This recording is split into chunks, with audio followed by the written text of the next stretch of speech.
edik. Kim? Ismim Komihua.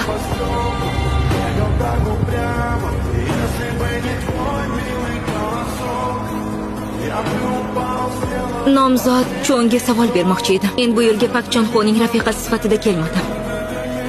NK kimyodan chiqqan radiatsiya qurboni sifatida keldim. Ular nima deyapti? Miho nimani nazarda tutyapti? Radiatsiya qurbonimi u?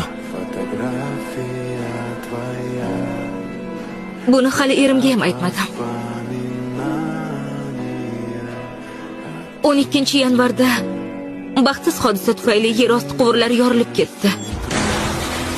U yerda radiatsiyaga duch keldim.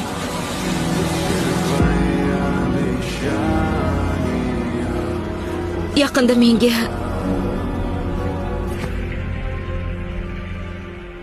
oq qon kasalligining so'nggi bosqichi tashxisi qo'yildi.